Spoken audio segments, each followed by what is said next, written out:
পোশাক, ওষুধ ও mobile internet সেবা। এই সিদ্ধান্তটি সাধারণ মানুষের দৈনন্দিন জীবনে, বিশেষ করে দরিদ্র মধ্যবিত্ত জনগোষ্ঠীর উপর নেতিবাচক প্রভাব ফেলবে। সরকারের বক্তব্য থেকে বোঝা যায়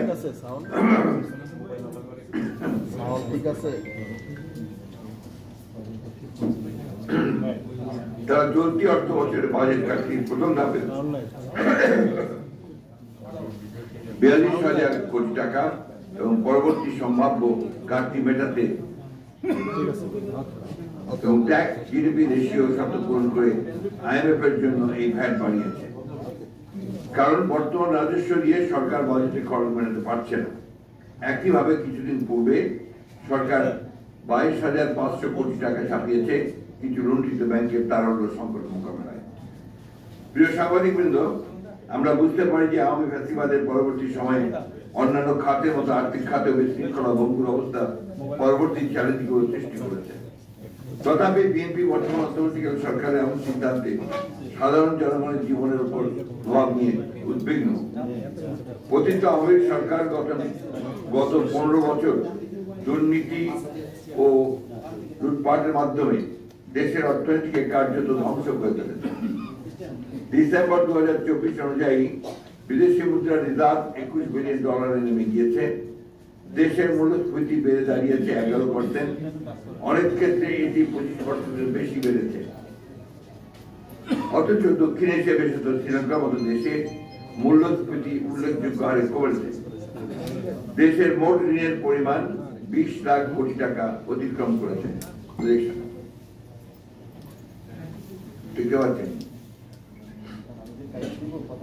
আপনারা পরে এটার কপিও পেয়ে যাবেন। ব্যাংকিং খাতের তারল্য সংকটের কারণে জনগণ তাদের কষ্টার্জিত আমানত করে পারছে না। দেশের অর্থনীতি কার্যত ভেঙে পড়েছে। এমন বাস্তবতায় দেশের অর্থনীতিকে স্বাভাবিক ও গতিশীল অবস্থায় ফিরিয়ে নেওয়া অবশ্যই একটি বড় চ্যালেঞ্জ। দেশের শাসন ব্যবস্থায় যেই থাকুক না কেন, তাকেই সেই চ্যালেঞ্জ নিতে হবে এবং যোগ্যতা ও সাহসের সঙ্গে তা মোকাবেলা করতে হবে। কিন্তু অত্যন্ত উদ্বেগের বিষয়, বর্তমান অন্তর্বর্তী সরকার এই চ্যালেঞ্জগুলোকে কার্যকর উপায়ে মোকাবেলা না করে একটি অর্থনৈতিক গঠনের ভিত্তি তৈরির দিকে মনোযোগ না দিয়ে চলতি অর্থ বছরের মাঝপথে হঠাৎ করে ভ্যাট শুল্ক বৃদ্ধি করলো, যা সহজ কিন্তু জনগণের জন্য কল্যাণকর নয়।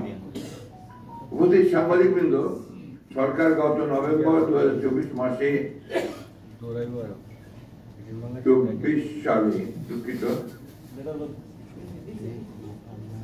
আওয়ামী সরকার লুণ্ঠিত কিছু ব্যাংকে তারল্য সংকট কমাতে নতুন করে 22,500 কোটি টাকা ছাপিয়ে বাজারে ছেড়েছে। যদিও এই সরকার তার মেয়াদের শুরুতে বলেছিল দেশের অর্থনৈতিক কোন অবস্থাতেই টাকা ছাপানো হবে না, কিন্তু আওয়ামী সরকারের ন্যায় টাকা ছাপানোর মতো অর্থনীতির জন্য অত্যন্ত ক্ষতিকর পদক্ষেপটি গ্রহণ করলো। এটা দেশের উচ্চ মূল্যস্ফীতিকে আরো বাড়িয়ে দিয়েছে এবং জনগণের নাবিশ্বাসকে বাড়িয়ে দিয়েছে। প্রিয় সাংবাদিকবৃন্দ, সরকারি রেকর্ড অনুযায়ী ডিসেম্বর 2024 দেশের জাতীয় মূল্যস্ফীতি ছিল 10.89। চিত্র 2 আসছে। খাদ্য মূল্যস্ফীতি 12.92। তাছাড়া গ্রামের 12.63%, তুলনায় শহরে 13.5%। খাদ্য মূল্যস্ফীতির আরো প্রকট আকার ধারণ করেছে। নিত্য প্রয়োজনীয় খাদ্যপণ্য ও আনুষঙ্গিক জিনিসপত্রের দাম এমনিতেই নাগালের বাইরে চলে যাওয়ায় প্রান্তিক জনগণের পাশাপাশি খেটে খাওয়া মানুষ, দিন মজুর ও স্বল্প আয়ের মানুষদের জীবন দুর্বিষহ হয়ে উঠেছে। যেভাবে জনজীবনের দৈনন্দিন ব্যয় বৃদ্ধি পাচ্ছে, সেভাবে তাদের আর্থিক আয় বৃদ্ধি পাচ্ছে না। বর্তমান অর্থনৈতিক বিবেচনায় অন্তর্বর্তী সরকারের এই নতুন করের সিদ্ধান্তের ফলে 1 নম্বর, বর্তমানে প্রায় 13% ক্রমবর্ধমান মূল্যস্ফীতি আরো বৃদ্ধি পাবে। ক্রমবর্ধমান মূল্যস্ফীতির ফলে পরিবারের সঞ্চয় কমবে এবং ব্যাংক থেকে টাকা তোলার হার বেড়ে যাবে। 2, বর্তমানে নিম্নমুখী 5.82% অর্থনৈতিক প্রবৃদ্ধি আরো কমবে। এর অর্থ হল অর্থনৈতিক গতি স্থবির বা মন্থর হয়ে পড়েছে। ব্যবসা বাণিজ্য দ্রুতগতিতে না বাড়লে, কারখানায় উৎপাদন না বাড়লে আয় বৃদ্ধি পাবে না। কর্মসংস্থান আরো কমে যাবে, বেকারের সংখ্যা আরো বৃদ্ধি পাবে। এমনিতেই গত 3 বছর ধরে মানুষের প্রকৃত আয় কমেছে। বিবিএস এর হিসেব অনুযায়ী গত ডিসেম্বর মানুষের আয় বেড়েছে 8%, কিন্তু জিনিসপত্রের দাম অর্থাৎ মূল্যস্ফীতি বেড়েছে প্রায় 11%। বাংলাদেশ ব্যাংকের গভর্নর 14 আগস্ট আশ্বাস দিয়েছিলেন 5-6 মাসের মধ্যে মূল্যস্ফীতি সহনীয় হবে, কিন্তু বাস্তবে তা বরং বেড়েছে। অথচ প্রতিবেশী দেশগুলো মূল্যস্ফীতি নিয়ন্ত্রণে কার্যকর পদক্ষেপ নিয়ে তার সুফল পেয়েছে। বাংলাদেশ যথাসময়ে যথাযথ পদক্ষেপ নিতে পারেনি। মূল্যস্ফীতি নিয়ন্ত্রণে মুদ্রা ও রাজস্ব নীতি ও বাজার ব্যবস্থাপনায় সমন্বিত পদক্ষেপের অভাব রয়েছে। গোষ্ঠী স্বার্থ রক্ষা করতে পারছে না সরকার। বাংলাদেশ ব্যাংক সুদের হার বাড়াচ্ছে মূল্যস্ফীতি কমাতে, অন্যদিকে সরকার কর বাড়িয়ে দিচ্ছে যা মূল্যস্ফীতি বাড়াবে। এক মন্ত্রণালয়ে তিনি আমদানির অনুমতি দিচ্ছে, আরেক মন্ত্রণালয়ের অধীনে সংস্থা তা আটকে দিচ্ছে।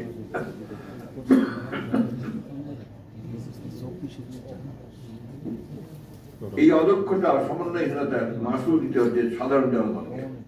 একদিকে বিশ্বব্যাংক যেমন প্রবৃদ্ধি কমে যাওয়ার কথা বলছে, তেমনি 2025 সালে বাংলাদেশের অর্থনীতির 5টি বড় ঝুঁকির কথা বলেছে, যেমন মূল্যস্ফীতি, বেকারত্ব, অর্থনৈতিক অর্থাৎ বন্যা তাপপ্রবাহ ফলে দূষণ সুযোগের অভাব এবং অর্থনৈতিক নিম্নমুদ্রা। বিশ্ব ব্যাংকের global multidimensional poverty index NPI 2024 অনুসারে বাংলাদেশের চরম দরিদ্র জনগোষ্ঠীর সংখ্যা প্রায় 4,17 লাখ। বর্তমানে আরোপিত নতুন কর হার এই দরিদ্র মানুষদের দুর্ভোগ আরো বৃদ্ধি করবে। বিবিএস এর তথ্য মোতাবেক দেশের প্রায় 86% মানুষ অনানুষ্ঠানিক খাতে কাজ করে। সারা দেশে এই ধরনের কর্মজীবী মানুষের সংখ্যা প্রায় 6 কোটির মতো। এছাড়া 2022 সালের জানুয়ারির পর থেকে 2024 সালের ডিসেম্বর পর্যন্ত কোন মাসেই মূল্যস্ফীতির সঙ্গে তাল মেলাতে পারেনি মজুরি বৃদ্ধির হার। প্রতি মাসে গড়ে যত মজুরি বেড়েছে মূল্যস্ফীতি ছিল তার চেয়ে বেশি। ফলে সাধারণ সুবিধা আয়ের মানুষের বাজার থেকে নিত্য পণ্য সেবা কেনার সামর্থ্য কমেছে। গবেষণা প্রতিষ্ঠান সানেমের দেশব্যাপী গৃহস্থালী জরিপ 2023-এর আরেকটি সমীক্ষায় দেখা যায় যে সেপ্টেম্বর 2022 থেকে 2023 সালের ফেব্রুয়ারির মধ্যে উচ্চ মূল্যস্ফীতির চাপে 70% খানা বা পরিবার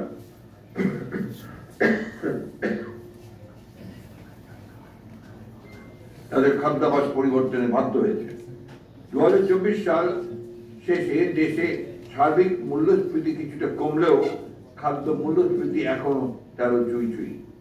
অর্থনৈতিক পরিস্থিতি বিষয়ক শ্বেতপত্র প্রণয়ন কমিটির চূড়ান্ত প্রতিবেদনের প্রদত্ত তথ্য মোতাবেক বর্তমানে প্রায় 2 কোটি লোক রয়েছেন যারা দুদিন কাজ বা আয় করতে না পারলে দারিদ্র সীমার নিচে নেমে যেতে বাধ্য হবেন। পরিণতিতে জাতীয় দরিদ্রের হার পুনরায় 40% পৌঁছানোর আশঙ্কা করছেন অর্থনৈতিক বিশেষজ্ঞরা। সামগ্রিক অর্থনৈতিক চিত্র বিবেচনায় এটা দায়িত্বহীন ভাবে বলা যায় নতুন করে ভ্যাট আরোপে স্বল্প আয়ের মানুষের দুর্দশা চরম ভাবে বৃদ্ধির আশঙ্কা তৈরি করেছে। উল্লেখ্য যে 2001 থেকে 7 সনে বিএনপি আমলে দারিদ্র লাঘবের হার ছিল বার্ষিক 1%। দারিদ্র লাঘবের যে হার গত 1.5 দশক ধরে ফ্যাসিস্ট হাসিনার সময় ক্রমাগতভাবে হ্রাস পেতে থাকে। তাছাড়া পতিত আওয়ামী লীগ সরকারের শাসনামলের 1.12% তুলনায় বিএনপি সরকারের শাসনামলে 1.76% দারিদ্র সীমার নিচে বসবাসকারী জনসংখ্যার বার্ষিক গড় হ্রাসের পরিমাণ ছিল বেশি ছিল। চিত্র 4। আমাদের মনে রাখতে হবে গ্রামের দরিদ্র মানুষ না খেয়ে মরে না ঠিকই, কিন্তু তারা অর্ধাহারে দিন কাটায়। বর্তমানে খাদ্যদ্রব্য সহ অন্যান্য জিনিসপত্রের দাম লাগামহীন ভাবে বৃদ্ধি পাওয়ার কারণে একজন আয় দিয়ে সংসার চালানো খুবই কষ্টসাধ্য হয়ে পড়েছে। তাই পিতা মাতার কোনো উপায় না দেখে ছেলেমেয়েদের কাজে লাগিয়ে দিচ্ছেন শুধু খেয়ে বেঁচে থাকার জন্য। তাই সরকারের ভ্যাট ও শুল্ক বৃদ্ধির প্রভাব শিক্ষা ক্ষেত্র সহ সকল ক্ষেত্রে পড়তে বাধ্য এবং সার্বিকভাবে অত দরিদ্রের উপরই পড়বে বেশি। 4 বর্তমান উচ্চ মূল্যের জ্বালানি খরচ আরো বাড়বে। 5 পর্যাপ্ত সময় না দিয়ে বিদ্যমান টার্নওভার ট্যাক্স থ্রেশহোল্ড 50 লাখ থেকে 30 লাখ এবং ভ্যাট রেজিস্ট্রেশন থ্রেশহোল্ড 3 কোটি থেকে 50 লাখে নির্ধারণ করা ক্ষুদ্র ব্যবসায়ীদের উপর কমপ্লায়েন্স প্রেসার বাড়াবে এবং অপ্রাতিষ্ঠানিক অর্থনীতি ইনফর্মাল ইকোনমি বৃদ্ধি পাবে, যা দেশের জন্য কোনো অবস্থাতেই মঙ্গলজনক হবে না। 6 ব্যবসায়িক ব্যয় কস্ট অফ বিজনেস এবং শিল্প কারখানাগুলোতে উৎপাদন খরচ বৃদ্ধি পাবে, মোট উৎপাদন হ্রাস পাবে, এতে বেকারত্ব আরো বৃদ্ধি পাবে। এমনিতেই দেশে বেকারের সংখ্যা 26,60,000, প্রথম আলো আপনার 25 জানুয়ারিতে প্রকাশ করেছে, যদিও বেকারের প্রকৃত সংখ্যা আরো অনেক বেশি হবে। সার ক্রেতাদের ক্রয় ক্ষমতা আরো হ্রাস পাবে। 8 নিম্ন আয় জনগোষ্ঠীর জীবন ধারণ আরো দুর্বিষহ হয়ে উঠবে, ব্যবসায় বিনিয়োগ কমবে, রপ্তানি প্রতিযোগিতার ক্ষমতা হ্রাস পাবে। সর্বোপরি অর্থনীতি ও দেশের জনগণের উপর ক্ষতিকর প্রভাব পড়বে। সরকার নীতি সুদ হার বাড়িয়ে মুদ্রাস্ফীতি নিয়ন্ত্রণের চেষ্টা করছে, কিন্তু বাংলাদেশের মতো দেশে শুধু নীতি সুধার বাড়িয়ে মুদ্রাস্ফীতি নিয়ন্ত্রণ করা সম্ভব নয়। একদিকে নীতি সুধার বাড়ানো, অন্যদিকে ভ্যাট বাড়ানো হচ্ছে। বলা বাহুল্য, এতে একদিকে যেমন অর্থনৈতিক প্রবৃদ্ধি কমবে, অন্যদিকে মুদ্রাস্ফীতি বাড়বে। প্রিয় সাংবাদিকবৃন্দ, সরকারের এমন আকস্মিক সিদ্ধান্তে ব্যবসায়ী মহল সহ আর্থিক কাজ সংশ্লিষ্ট নানা মহলে তীব্র অসন্তোষ পরিলক্ষিত হচ্ছে। অর্থনীতিবিদদের মতে সরকারের এই সিদ্ধান্ত স্পষ্ট প্রমাণ করে যে সরকারের মুদ্রানীতি, রাজস্ব নীতি ও বাজার ব্যবস্থাপনায় সমন্বয়ের চরম ঘাটতি ঘটছে। যদিও এনবিআর এর সাম্প্রতিক বিবৃতি দাবি করা হয় বর্ধিত করারও খাতে নিত্য প্রয়োজনীয় পণ্য নেই, তথাপি দেশের প্রকৃত যশা অর্থনীতিবিদেরা এনবিআর এর এই যুক্তি মানতে নারাজ। তাদের মতে ওষুধ, এলপিজি, মোবাইল সেবা, রেস্তোরাঁর খাবার, পোশাকের মতো নিত্য ব্যবহার্য জিনিসপত্রে করারও বৃদ্ধি পেলে জনজীবনের ভোগান্তি ত্বরান্বিত হবে এবং মূল্যস্ফীতির উল্লঙ্ঘন করবে। এমনিতেই ফ্যাসিস্ট আওয়ামী সরকারের দুর্নীতি ও ব্যবস্থাপনায় দেশের অর্থনৈতিক অবস্থা ভঙ্গুর হয়ে পড়েছে। এই ভঙ্গুর অবস্থায় সহজ রাস্তায় এতে ভ্যাটের হার তথা কর বাড়িয়ে সরকারের খরচ মেটানোর চেষ্টা করলে দেশের জনগণের জন্য কোনোভাবেই কল্যাণকর হবে না। আমাদের মনে রাখা উচিত যে এই দেশের জনগণ আগামী দুঃশাসন থেকে মুক্তি পেতে অকাতরে নিজেদের জীবন বিসর্জন দিয়েছে। আমরা যেন ভুল নীতিমালা গ্রহণের মাধ্যমে তাদেরকে আবার সেই দুঃশাসনের মধ্যে ফিরিয়ে না নিয়ে যাই।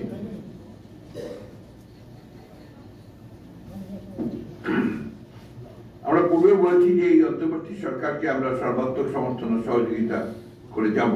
তাই সরকারকে অনুরোধ করছি, আপনার নীতিমালা প্রণয়নে জনগণের কথা সর্বপ্রথম বিবেচনায় নিন। দেশের বর্তমান অর্থনৈতিক বাস্তবতায় রাজস্ব সংগ্রহের জন্য অন্যান্য উপায় বিবেচনা করার এবং সেই অনুযায়ী কাজ করার সুযোগ রয়েছে। আপনারা পরোক্ষ কর না বাড়িয়ে প্রত্যক্ষ কর বাড়ানোর দিকে মনোযোগ দিন, কারণ পরোক্ষ কর সকল শ্রেণীর মানুষকে প্রায় সমানভাবে প্রভাবিত করে এবং নিম্নবিত্ত মানুষের উপরে বোঝাটা বাড়ায়। প্রত্যক্ষ কর না বাড়িয়েও সরকারি খরচ কমিয়ে এবং চলতি বাজেটের অর্থনৈতিক ব্যবস্থাপনা পুনর্বিন্যাস করেও চলমান আর্থিক সমস্যার সমাধান করা যায়। বর্তমান পরিস্থিতিতে সরকারের সর্বপ্রথম নজর দেওয়া উচিত খরচ কমানোর দিকে। আমরা মনে করি সরকার তার উন্নয়ন বাজেট পুনর্বিবেচনা করে অপ্রয়োজনীয় ও আর্থিকভাবে অযৌক্তিক প্রকল্পগুলো বাদ দিলে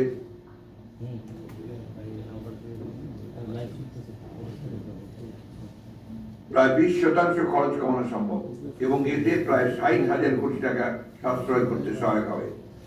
পরিচালন ব্যয়ের ক্ষেত্রে সরকার যদি স্থানীয় সরকারের বাজেট এবং ভর্তুকি খাতে খরচ কমায় এবং সার্বিকভাবে পরিচালন ব্যয়ের 10% কমাতে পারে, তাহলে ন্যূনতম 50,000 কোটি টাকা সাশ্রয় সম্ভব। তাছাড়া সরকার কর্তৃক স্বায়ত্তশাসিত প্রতিষ্ঠানগুলোকে দেয়া ঋণের বাজেট কমিয়ে সাময়িকভাবে ব্যয় সাশ্রয় করতে পারে। উল্লেখ্য 2024 থেকে 25 অর্থ বছরে স্বায়ত্তশাসিত প্রতিষ্ঠানগুলোর জন্য 50,875 কোটি টাকা ঋণ বাতিল করা হয়েছিল। অতএব সরকার খরচ কমানোর মাধ্যমে বাজেটের ন্যূনতম 1 লাখ কোটি টাকা সাশ্রয় করতে পারে এবং ঘাটতি কমাতে পারে।